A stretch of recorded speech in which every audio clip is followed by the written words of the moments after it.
নমস্কার বন্ধুরা, আমি চন্দ্রানী হেসেলে আপনাদেরকে স্বাগত। আজ আমি যে রেসিপিটা আপনাদের সাথে শেয়ার করব তা হলো আলুর পরোটা।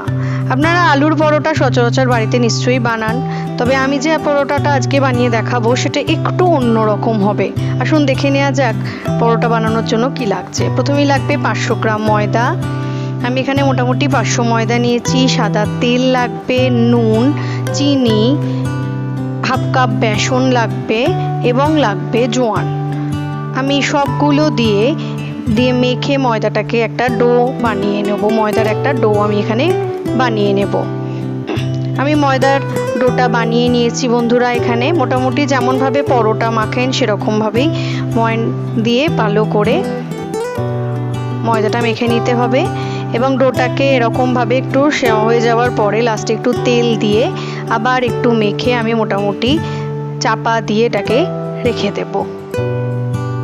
এবার আমি পরোটাটার মধ্যে যে পুরটা দেব সেই পুরের জিনিসগুলো আপনাদেরকে একটু বলে দিই। সেগুলো হচ্ছে আমার এখানে লাগবে মোটামুটি, আমি এখানে 5টা বড় আলু নিয়েছি। আলুটাকে কেটে ভালো করে টুকরো করে আমি এটাকে সেদ্ধ করে নিয়েছি। এছাড়া লাগবে ধনেপাতা, ছানা। আমি এখানে একটু ছানা দেব, ছানা দিলে বেশ ভালো খেতে লাগে, তাই জন্য পেঁয়াজ কুচি, নুন, চিনি এবং সাদা তেল, এবং লাগবে হলুদ, আর তার সাথে লাগবে আদা রসুনের পেস্ট।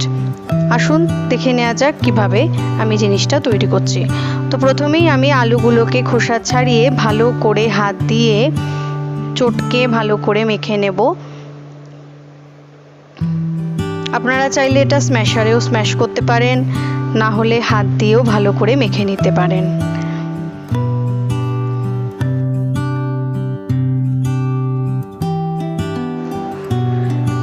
আমার মাখা হয়ে গেছে আলু। এবার আমি তেল গরম হয়ে গেছে, তেলের মধ্যে আমি প্রথমেই দিয়ে দিচ্ছি পেঁয়াজ কুচি। পেঁয়াজ কুচি দেওয়ার পর আমি দেব এখানে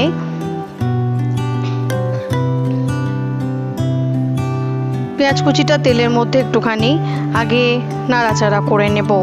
তারপর আমি বাকি যে মশলাগুলো আছে সেগুলো অ্যাড করব তেলের মধ্যে। এবার আমি দিচ্ছি প্রথমেই আদা রসুনের পেস্ট। এখানে আমি হাফ চামচ মতো আদা রসুনের পেস্ট ইউজ করেছি। আদা রসুনের পেস্ট এবং পেঁয়াজটাকে ভালো করে মিশিয়ে নিচ্ছি।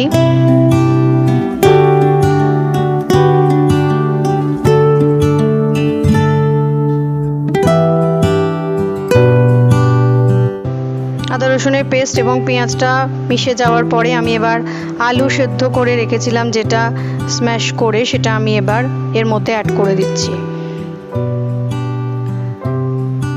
আবার একটু ভালো করে নাড়াচাড়া করে দেব। পেঁয়াজ এবং আদা রসুনের পেস্টটার সাথে আর একটু কষিয়ে নেব রান্নাটাকে। আলুটা আমার স্ম্যাশ করাই আছে, তাই বেশি অত নাড়াচাড়া করার দরকার হবে না। এবার আমি দেব হলুদ গুঁড়ো,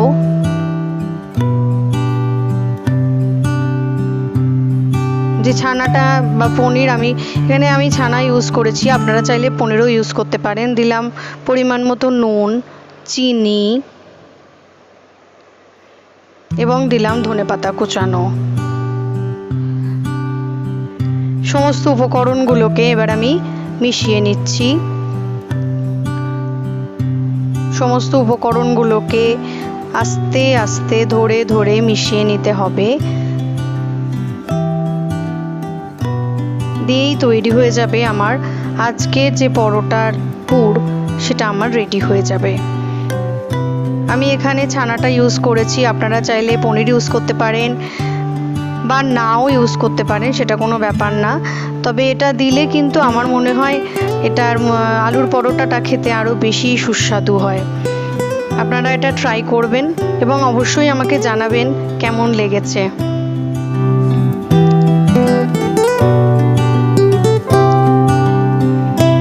আমার পুর রেডি হয়ে গেছে। এবার আমি দেখছেন এটা পুরো কড়াই থেকে ফ্রাই প্যান থেকে কিন্তু এটা পুরো ছেড়ে দিয়েছে। আমার রেডি হয়ে গেছে পুরটা। এবার আমি এটাকে ঠান্ডা করার জন্য একটু রেখে দেব। এর মধ্যে আমি এক এক করে ময়দা থেকে লেচি কেটে আমি পরোটা বেলে নেব। আমি এখানে দুটো করে পরোটা বেলবো এবং তারপর পরোটার ভেতরে পুরটা দেব। আপনাদেরকে দেখাবো আমি কিভাবে করছি। আপনারাও যদি এভাবে করেন আমার মনে হয় আলুর পরোটা খেতে কিন্তু আরও বেশি সুস্বাদু হবে। প্রত্যেকটা বাইটে আপনি আলুর স্বাদটা পাবেন এবং তার সাথে পরোটা তো থাকবেই। আমার একটা পরোটা বেলা হয়ে গেছে, এবার আমি আরেকটা লেচি কেটে আবার পরোটার আকারে করে নিচ্ছি। এখানে কিন্তু পরোটাটা অবশ্যই ময়দা দিয়ে, শুকনো ময়দা দিয়ে বেলতে হবে। এখানে কিন্তু তেল ইউজ করবেন না, তেল ইউজ করলে কিন্তু জিনিসটা ভালো হবে না।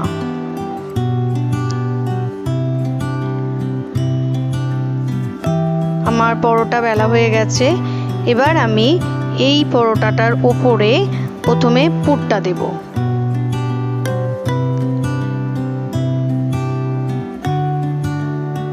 পরোটার উপরে আমি পুরটা দিয়ে দিয়েছি। আর একটু লাগবে, তাই আমি আর একটু পরোটার সাথে পুরটাকে অ্যাড করলাম। এবার আস্তে আস্তে হাত দিয়ে একটুখানি প্রেস করে দেব। তারপর যে আমার ছোট আরেকটা পরোটা আমি বেলেছিলাম সেটা ওর উপরে দিয়ে দেব। এবার আস্তে আস্তে একটু সাইডটা ভালো করে মুড়ে নেব। সাইডটা একটু চেপে চেপে দেবেন, দিয়ে আমি পরোটাটাকে আরো ভালো করে আবার বেলে নেব।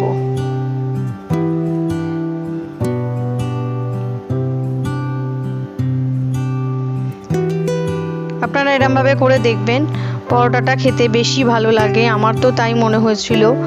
আমি আগে আলুর পরোটা করতাম, কিন্তু এইভাবে করার পর আমার বাড়ির লোকেরা এটা বেশি ভালোভাবে খায় এবং যার জন্য আমি তারপর থেকে এভাবেই পরোটাটাকে বানাই। এবার প্রথমে এক পিঠ ভালো করে সেঁকে নেব, তারপর উল্টে দিয়ে আরেক পিঠ সেঁকে নিয়ে আমি তেলটাকে এরকমভাবে ওপর দিয়ে ব্রাশ করে দেব। আপনারা ব্রাশের সাহায্যেও ব্রাশ করতে পারেন, আমি এখানে চামচ ইউজ করেছি, চাইলে চামচ দিয়েও ব্রাশ করতে পারেন। আমার এক পিঠ হয়ে গেছে, ওই পিঠটা হয়ে গেছে। এবার এই পিঠটা তেল ভুলিয়ে ওই পিঠটা আমি উল্টে দিলাম। এবার আবার এই পিঠটায় আমি আরও খানিকটা তেল এরমভাবে লাগিয়ে দেব।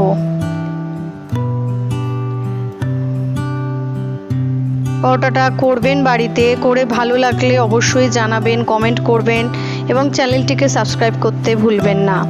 পাশে থাকা বেল লাইক বাটনটি টিপবেন।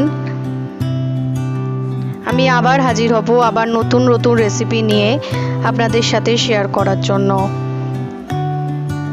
আমার পরোটা হয়ে গেছে, আমি এবার পরোটাটাকে তুলে নিয়েছি প্লেটে সার্ভ করার জন্য।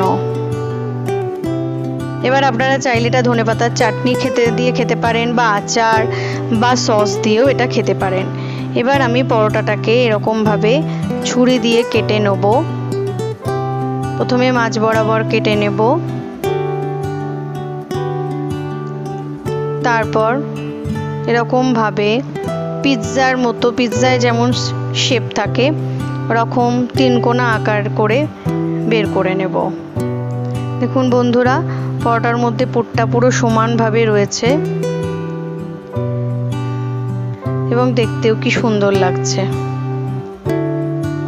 এভাবে আমি সব টুকরোগুলো এখান থেকে কেটে নেব।